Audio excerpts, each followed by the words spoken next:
ও মা, বাবা যে এখনো বাড়ি এলো না।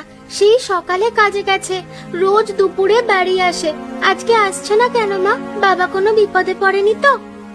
কি সব বলছিস নাকি তুই? চুপচাপ বসে থাকতো, ঠিক সময় তোর বাবা চলে আসবে। এত বৃষ্টির মধ্যে বাড়ি আসবে কি করে? হয়তো কোথাও আটকা পড়েছে।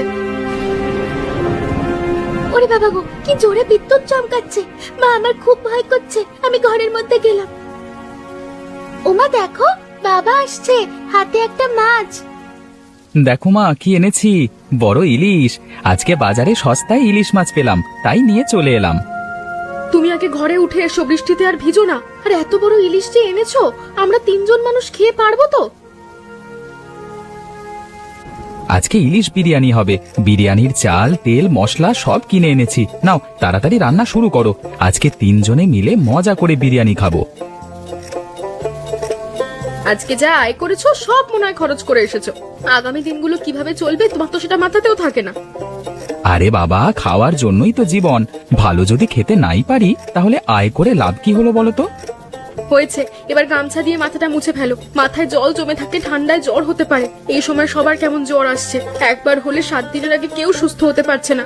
মালা মা, রান্নাঘরে চল মা, তুই আমাকে সাহায্য করবি, তাহলে তাড়াতাড়ি রান্না শেষ করতে পারবো। ঠিক আছে মা, চলো।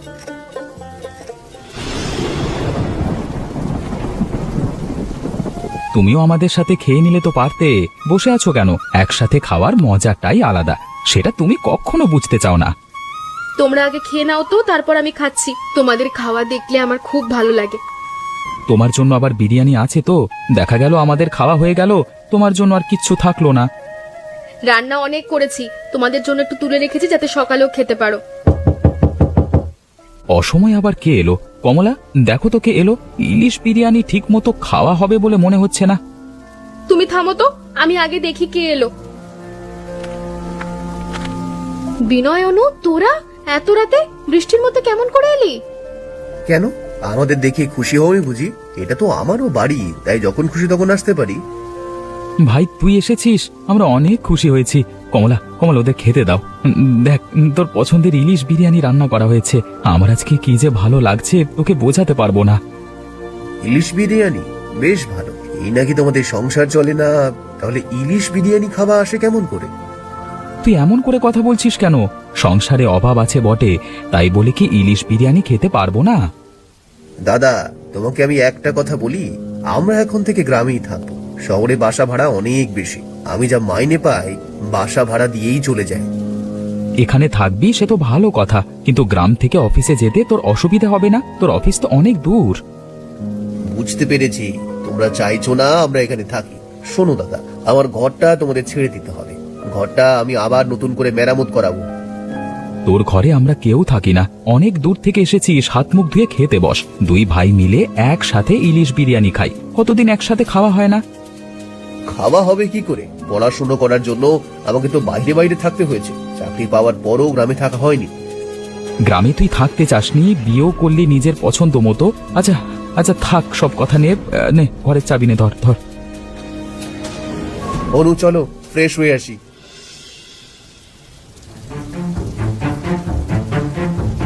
এই বাড়িতে কি কোনো মানুষ থাকে নাকি? আমি আগে জানলে কখনো এখানে আসতাম না। অফিসে চাকরি করো দেখে তো তোমাকে বাবু বাবু লাগে। তুমি তো দেখি ভিখিরি করার ছেলে গো। আমাকে কয়েকটা দিন সময় দাও, দেখবে সব ঠিক হয়ে যাবে। বিয়ের সময় কিন্তু আমি বলেছিলাম আমাদের অবস্থা তেমন ভালো না। আমাকে বিয়ে করতে হলে চাকরি দেখে বিয়ে করতে হবে। অবস্থা ভালো না জানতাম, কিন্তু এতটা খারাপ সেটা তো জানা ছিল না। বৃষ্টির সময় ঘরে জল চলে আসে, ঘরের মধ্যে কিরকম একটা ইঁদুরের গন্ধ, বালিশ কাঁথা তেল চিটচিটে একেবারে। আমি ভেবেছিলাম কখনো গ্রামে আসবো না, কিন্তু বাসা ভাড়া দিয়ে শহরে থাকতে গেলে জমানোর জন্য আর কোনো পয়সা থাকে না। এখান থেকে কষ্ট করে অফিসটা করলে বাসা ভাড়া বেঁচে যাবে। তাছাড়া গ্রামে বাজার না করলেও চলবে, গ্রামে টাটকা শাকসবজি সব আছে। তোর আমার কিচ্ছু ভালো লাগে না। তুমি আমাকে বাড়িতে দিয়ে এসো তো, দরকার হলে তুমি আমাদের বাড়িতে থেকে অফিস করবা, আমি বাবাকে খুলে বলবো। তেমনই তো কথা ছিল। তুমি তোমার বাবার একমাত্র মেয়ে, সেই হিসেবে তোমাদের বাড়িটা তো আমারও, তাই না? কিন্তু বিয়ের পর আমাদের আলাদা বাসা ভাড়া করে থাকতে হচ্ছে। আমার বাবা ঘর জামাই থাকা একদম পছন্দ করে না। উনি বলে শ্বশুর বাড়ি থাকলে জামাইয়ের কোনো মূল্য থাকে না। তোমার বাবার যত সব উল্টো পাল্টা কথা। যাকে, আমার খুব ঘুম পাচ্ছে, এখন একটু ঘুমাবো। সারাদিন অফিস করে অনেক ক্লান্ত। রাতে খাবে না? টেবিলের উপর খাবার ঢাকা আছে, আলু ভাজি আর মসুরির ডাল তোমার বৌদি দিয়ে গেছে। আমাদের মতো করে কাল থেকে রান্না করতে হবে। আমি চাই না দুই পরিবার একসাথে থাকতে, ওদের সাথে আমাদের যায় না। ঠিক আছে, তাই হবে। কাল তুমি খাসির মাংস আর চিংড়ি মাছ নিয়ে এসো। আমি চিংড়ি আর ইলিশ মাছ ছাড়া অন্য কোনো মাছ খাই না, তুমি তো সেটা জানো। তাই হবে। এই মেয়ে, এদিকে এসো। আমাকে ডাকছেন? আপনাকে তো আগে দেখিনি। আপনি কি গ্রামে নতুন এসেছেন? আমি প্রথম এলাম। আচ্ছা, তুমি বলতে পারবে বিনয়দের বাড়িটা ঠিক কোথায়? আমি বিনয়ের সাথে দেখা করতে এসেছি। এটাই তো বিনয়দের বাড়ি। বিনয় আমার কাকা হয়। ওই যে ঘরটা দেখছেন, ওই ঘরটাই বিনয় কাকাদের ঘর। আপনি আমার সাথে আসুন। এই ঘরে বিনয় থাকে? এটা তো মাটির ঘর। কি অবস্থা, এখানে কোনো মানুষ থাকে নাকি? তুমি বিনয়কে ডাকো, আজকে ছুটির দিন, বিনয় নিশ্চয়ই ঘরে আছে। কাকা, কাকা, তোমার সঙ্গে একজন দেখা করতে এসেছে। ও কাকা, দরজা খোলো। বাবা, তুমি ঘরে এসো। কতদিন পর তোমার সঙ্গে দেখা হলো। বাবা, তুমি এই অজপাড়াগায় কেমন করে এলে? এখানে আসা তো অনেক কষ্ট গো। আই মালা, তুই এখান থেকে যা তো।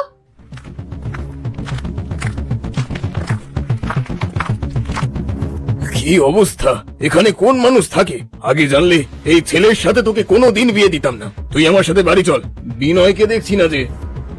বাজারে গিয়েছে, একটু পরেই এসে পড়বে। বাবা, তুমি কি খাবে বলো তো? আজকে আমি তোমার জন্য নিজের হাতে রান্না করব। এখানে এসে আমার মনটা খারাপ হয়ে গেছে। আমার খেতেও ইচ্ছে করছে না।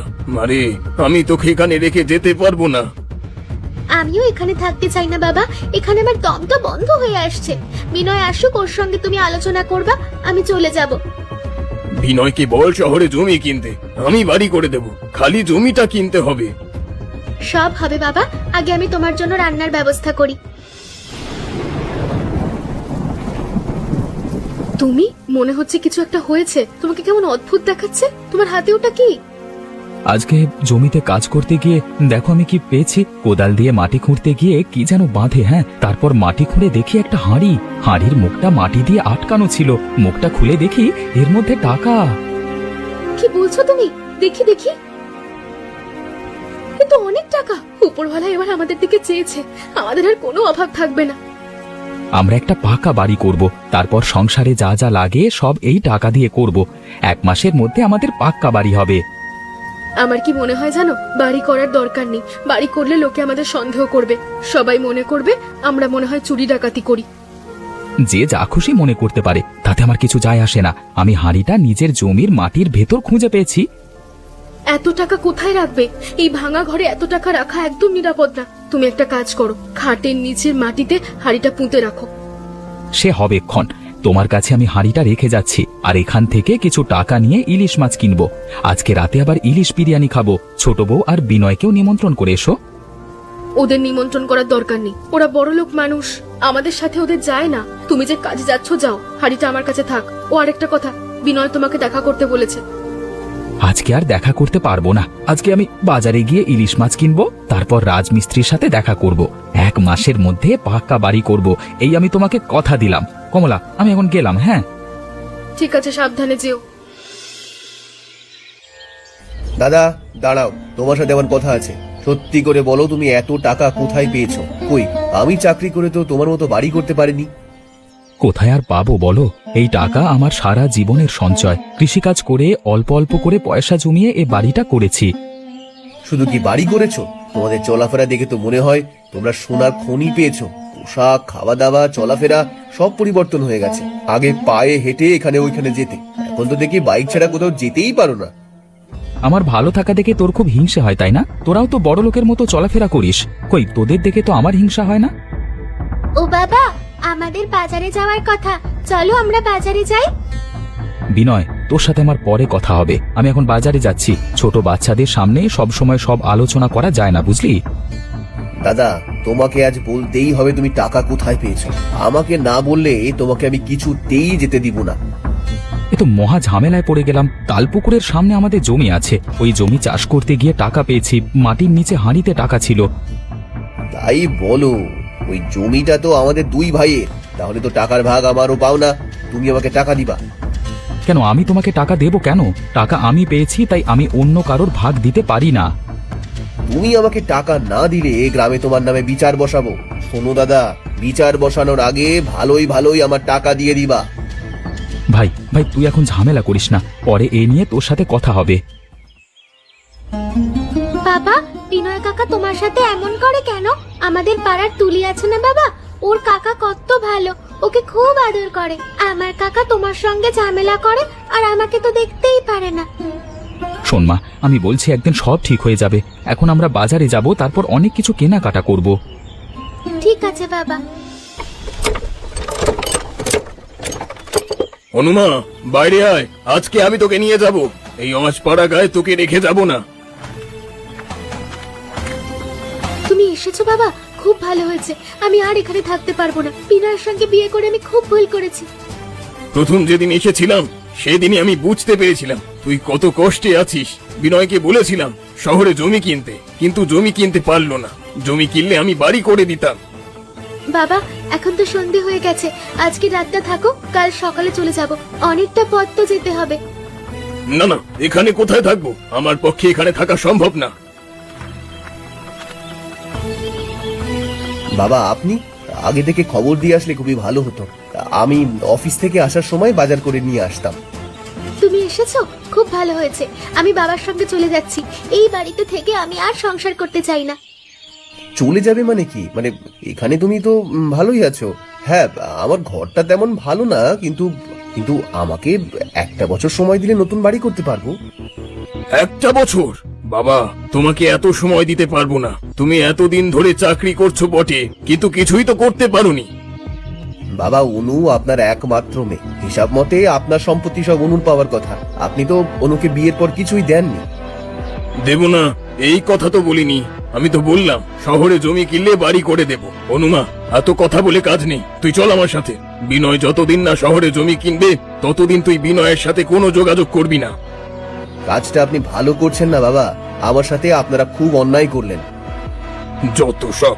অনুমা, চল আমার সাথে। এসেছো? তোমাকে পান্তা ভাত আর কাঁচা লঙ্কা নিয়ে আসতে বলেছিলাম, অনেকদিন খাওয়া হয় না। এখন থেকে আমি নিয়মিত আবার পান্তা ভাত আর কাঁচা লঙ্কা খাবো। তোমার আবার হঠাৎ করে আগের জীবনে ফিরে যাওয়ার শখ হলো যে? আবার কি আগের মতো গরিব হয়ে যেতে চাও? মাঠেও অনেকদিন কাজ করোনি। এখন থেকে আমি আমার আগের জীবনে চলে যাব। আজকে তোমাকে একটা সত্যি কথা বলি, মাটির হাঁড়িতে যে টাকা নিয়ে গিয়েছিলাম সেই টাকা আমার জমানো টাকা। আমি সারা জীবন মাঠে কাজ করে টাকাগুলো জমিয়েছিলাম। সেই টাকা দিয়ে বাড়ি করেছি আর একটা বাইক করেছি। আমি বিনয়কেও মিথ্যে বলেছি। টাকার ভাগ নেওয়ার জন্য বিনয় আমার নামে বিচার বসাতে চেয়েছিল, কিন্তু ওর বউ চলে যাওয়াতে আর বিচার বসায়নি। তুমি এতদিন তাহলে আমাদের সঙ্গে মিথ্যে কথা বলেছো? আমার সাথে তোমার মিথ্যে কথা বলাটা কিন্তু একদম ঠিক হয়নি।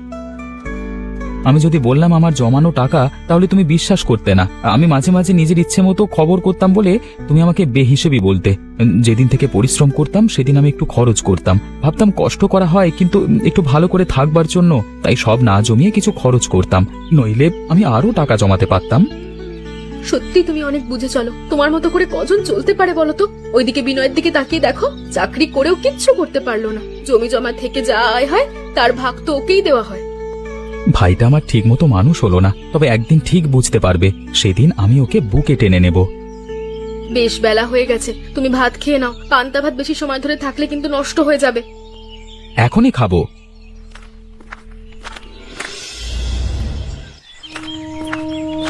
বাবা, তুমি এসো। হিরে মা, তোর মন খারাপ? দুপুরে ঠিক মতো খেলিও না। কি হয়েছে আমাকে বল মা। মনটা খুব খারাপ বাবা। বিনয়ের সঙ্গে এতদিন ছিলাম, সত্যি বলতে কি ওর সঙ্গে থাকতে থাকতে ওর প্রতি কেমন মায়া হয়ে গেছে। বিনয় মোটেও ভালো ছেলে না মা, ও তোকে ঠকিয়েছে। তোর পছন্দ ছিল বলে আমি তোকে ওর সাথে বিয়ে দিয়েছিলাম, নইলে ওর মতো ছেলের সাথে আমি কখনোই তোকে বিয়ে দিতাম না। আমি বুঝতে পারিনি বাবা, আমার অনেক বড় ভুল হয়ে গেছে। এখন বুঝতে পারছি পছন্দ করে বিয়ে করার ফল।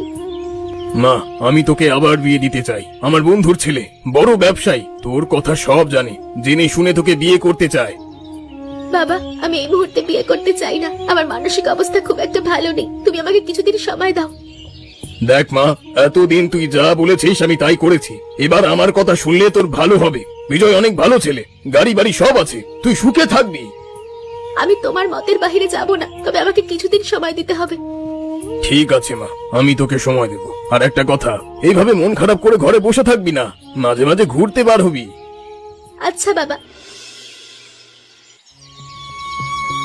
বাবা, বাবা, কাকা অনেক অসুস্থ।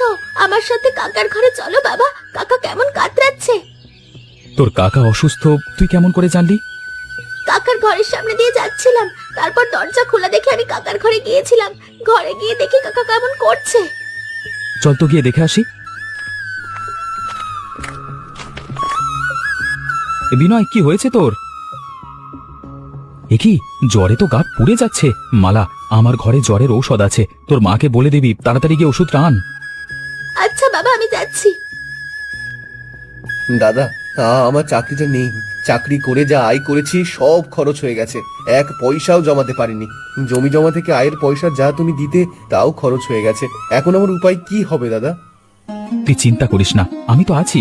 আমি থাকতে তোর কোনো অসুবিধা হবে না, তোকে এখানে থাকতে হবে না। এখন থেকে তুই আমার পাকা বাড়িতে থাকবি। দাদা, আমি তোমার সাথে অনেক খারাপ ব্যবহার করেছি, তুমি আমাকে মাফ করে দাও। তোমার সাথে খারাপ ব্যবহার করার ফল আমাকে ভোগ করতে হচ্ছে। বাবা, এই নাও জ্বরের ওষুধ। ভাই, এই ওষুধটা খেয়ে নে, দেখবি কিছুক্ষণের মধ্যে জ্বর একেবারে কমে যাবে। দাদা, আমার বেশ ভালো লাগছে। দাদা, আমি এখন থেকে তোমার সাথে জমি জমা দেখাশোনা করব। হ্যাঁ, ঠিক আছে ভাই, তাই হবে। বিজয় যে এতটা খারাপ আমি আগে জানতাম না রে মা, এই জন্যই তোকে বিয়ে করাতে রাজি হয়েছিলাম। আমিও সেটাই ভাবছিলাম বাবা, একজন বিবাহিত মেয়েকে কেন বিয়ে করতে রাজি হবে। বিজয় আগেও 2টা বিয়ে করেছে, বদমাস একটা। ভাগ্যি সব জেনে গিয়েছিলাম অবৈধ ব্যবসার সাথে জড়িত। গতকাল রাতে পুলিশ ধরে নিয়ে গেছে। পুলিশে না ধরলে তুই বদমাস ছেলেটার সঙ্গে তুমি আমাকে বিয়ে দিয়ে দিতে। আমাকে আর লজ্জা দিস না মা, তোকে বিনয়ের হাতে তুলে দিতে পারলে আমার শান্তি হবে। ইচ্ছা করলে বিনয়কে নিয়ে আমার বাড়িতে থাকতে পারিস। মাঝে মাঝে তোমার বাড়িতে থাকবো, তবে চেষ্টা করবো গ্রামে মানিয়ে চলার। আবার বৃষ্টি শুরু হলো, এত বৃষ্টির মধ্যে গাড়ি চালাতে খুব অসুবিধা হয়। এই তো প্রায় চলে এসেছি, বাড়িটা দেখাও যাচ্ছে। এখানে গাড়িটা রাখো বাবা। বেশ বেশ। তোমরা একা একা খাচ্ছো, আমাকে তোমাদের সাথে নিবে না? তুমি এত বৃষ্টির মধ্যে কেমন করে এলে? না আসলেও পারতে, আমার চাকরি চলে গেছে। আগের মতো তোমার শখ আমি পূরণ করতে পারবো না। আমার কোনো শখ তোমার পূরণ করা লাগবে না, তুমি যেভাবে রাখবে আমি ওভাবেই থাকবো। দাদা, দিদি, তোমরা আমাকে আশ্রয় দিবে না? অবশ্যই দেব বোন, আয় আমাদের সাথে খেতে বস। আর একটা কথা, এই দাদা তোর পাশে সব সময় থাকবে। তোমার মতো একজন দাদা থাকতে আমার আর কোনো চিন্তা নেই। দাদা বোনের অনেক কথা হয়েছে, এবার সবার সাথে বসে ইলিশ বিরিয়ানি খাওয়াটা শুরু কর দেখি। আমি কিন্তু ইলিশ বিরিয়ানি খুব ভালো রান্না করি। সে আর বলতে, প্রথম যেদিন এসেছিলাম সেই দিনই ইলিশ বিরিয়ানি খেয়ে বুঝতে পেরেছিলাম তুমি অনেক ভালো রান্না করো ইলিশ বিরিয়ানি। এখন থেকে আমাদের সুখের সংসার শুরু। বিপদে আপদে এক ভাই আরেক ভাইয়ের উপর ঝাঁপিয়ে পড়ব। একদম দাদা।